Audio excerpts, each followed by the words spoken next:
I think this is the perfect transition into the MLB draft, as I would love to talk about my Tigers, as the future is about all they have to look forward to, as they obviously had a tough time this past weekend. My little pipe dreams of the Tigers actually competing for maybe a wild card slot, as they were 8.5 games back in the wild card race at one point last week, kind of went out the fucking window as they got swept out of Minnesota unceremoniously by the collapse of their bullpen, pretty much. Um, but Tigers fans can look to the future, and we were talking about the futures games earlier, but we can also look towards the MLB draft, which the Tigers had the number 3 overall pick. Last week, I was speculating that, or at least soapboxing for the idea that they would go after a college pitcher, and I was hoping that Jack Leiter would fall to them from Vanderbilt, or if that didn't happen, his teammate Kumar Rocker would go to the Tigers. Kumar Rocker actually ended up dropping to number 10 overall, which is kind of surprised, maybe one of the biggest surprises of the draft. He went to the New York Mets, or the New York Mess, as we like to call them. Maybe they're smarter than all of us, because I would have liked to have had him at number 3, but Tigers chose not to go in that direction. They went exactly in the direction I was hoping they would not. They drafted the wildest of wild cards, if you look at things historically, a high school pitcher. High school pitchers have the biggest flame out rate, rarely make it to the major leagues.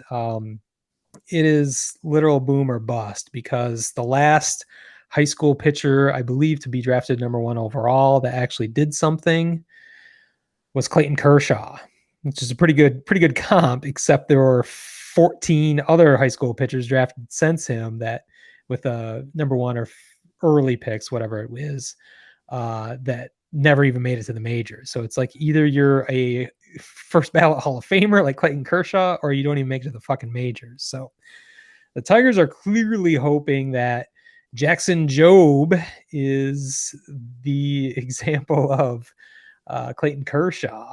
You could point to statistics like his insane spin rate, high 90s fastball that almost no high school prospects have at this point.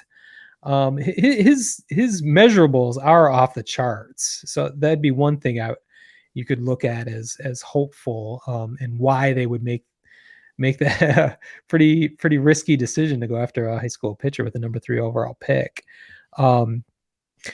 Spin rates, can we talk about that? I'm a little Not anymore. yeah, I'm a little nervous about any pitcher's spin rates, let alone a high school pitcher's spin rates.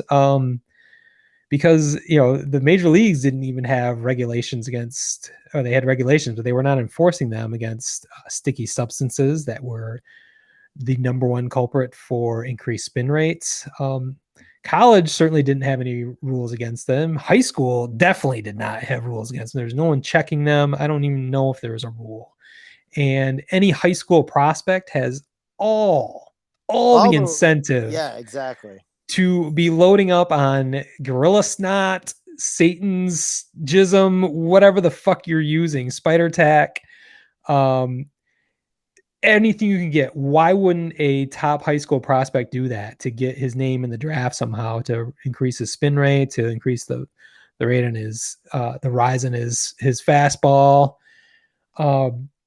It just makes me really nervous this year, among all years, to look at spin rates, especially for a high school player. And if that's what the Tigers are pointing to, that's a dangerous way to go. There is some talk already that the Tigers have thought that through, and that was the biggest. We're not smarter than all major league GMs out there. Everyone is talking about that, especially this year going into the draft, how there was so much maybe nervousness, or trying to do due diligence, finding out who had been using sticky substances or who had not. There are multiple Tigers scouts quoted as saying they can confirm that Jackson Jobe had not been using sticky substances, which seems a little bit dubious to me, but we'll see.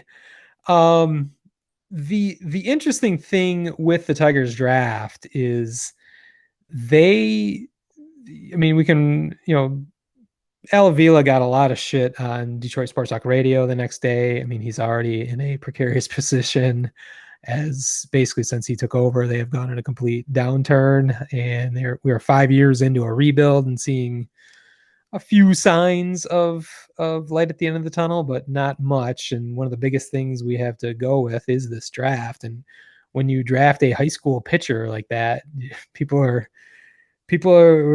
about ready to get the pitchforks up, and the fire Avila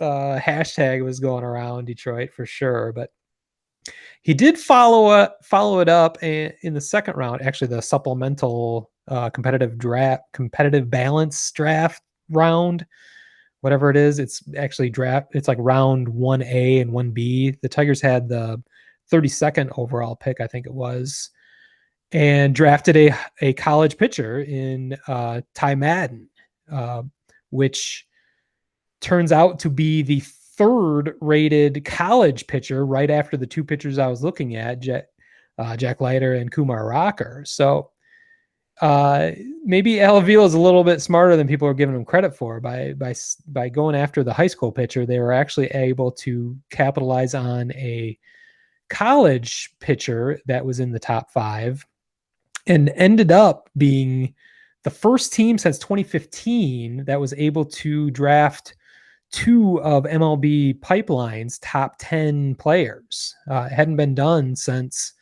the 2015 Houston Astros, of all teams. Al Avila snagged the number 7 and number 9 overall picks with Jackson Jobe and Ty Madden. So Who Ty are the Madden. Who are the Astros picks that year? Do you know?